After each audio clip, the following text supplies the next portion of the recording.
I love LEGO Star Wars, but sometimes a set completely misses. I don't like sand. Crawler. It's blocky and ugly. We're gonna start off our list with an Impulse set, Naboo Swamp from 1999. This one is a complete mess, but let's give LEGO a bit of a break, considering it's one of their earlier sets. Even with that in mind, it's hard not to question what they were thinking when designing the set. But first, the positives. The minifigure selection in this set is actually pretty good. It includes 2 battle droids, Qui-Gon Jinn, and Jar Jar Binks. But when it comes to the scenery, the set really falls flat. The design and execution is subpar, almost as if a 2-year-old put it together. LEGO has vastly improved their Star Wars sets over the years, and sets like this remind us of their progress.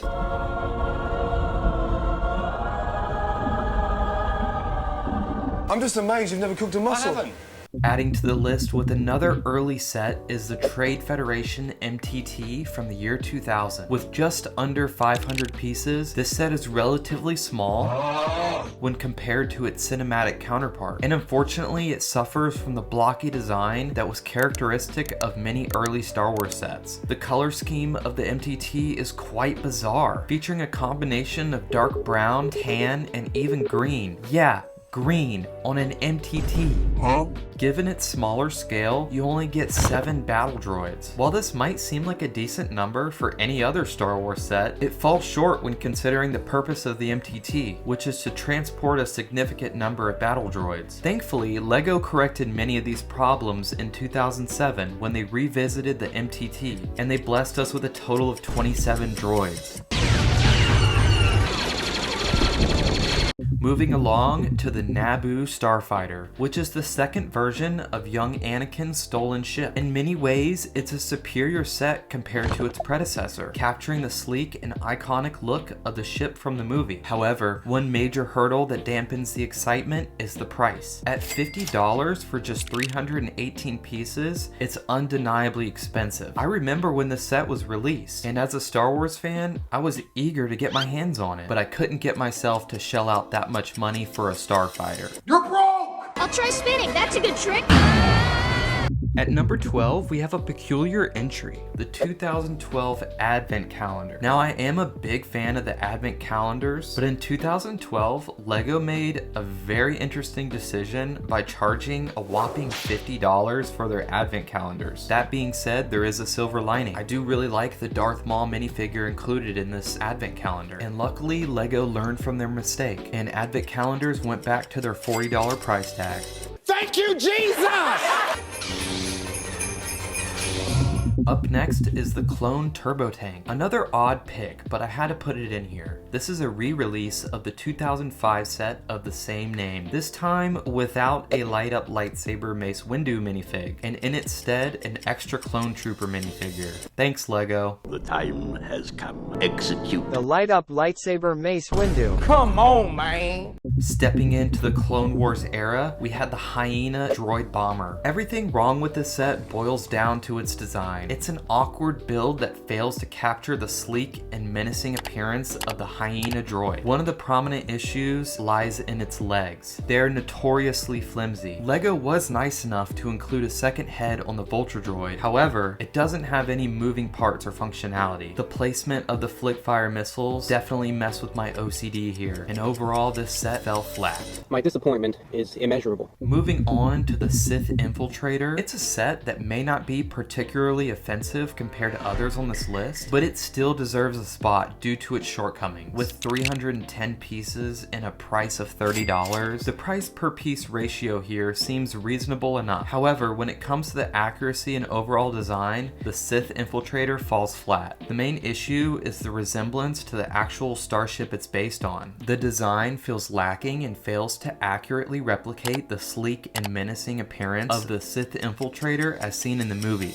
I have the high ground! Now we have come to the last set that gets a pass from me, the Slave 1 from 2000. While it holds a certain nostalgic charm for some, there are several aspects of this set that haven't aged well. Color scheme in particular is hard to look at. Thankfully, LEGO course corrected with future releases of the Slave 1, offering bigger and better looking versions of Boba Fett's iconic starship.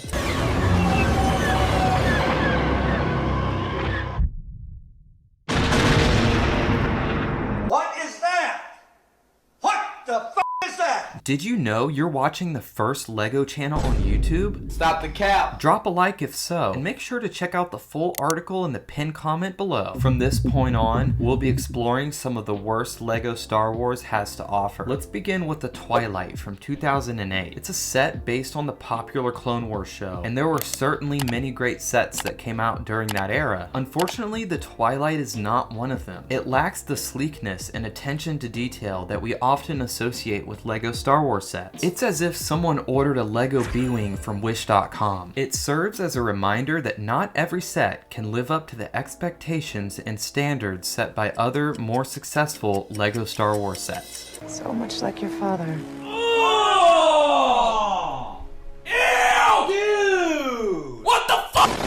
Now brace yourselves for the next one on our list. It honestly feels like an acid trip. Darth Vader. Released during a period of experimentation with Technic pieces to create larger scale characters, the execution simply doesn't work, resulting in a stiff and highly inaccurate representation of the iconic character. Instead, it feels rigid and lacks the dynamic pose that we associate with Darth Vader's presence and power. It's worth noting that LEGO made several other attempts in a similar style during this period. While some of these sets may have had their own unique appeal, LEGO quickly learned that these sets were not landing with fans.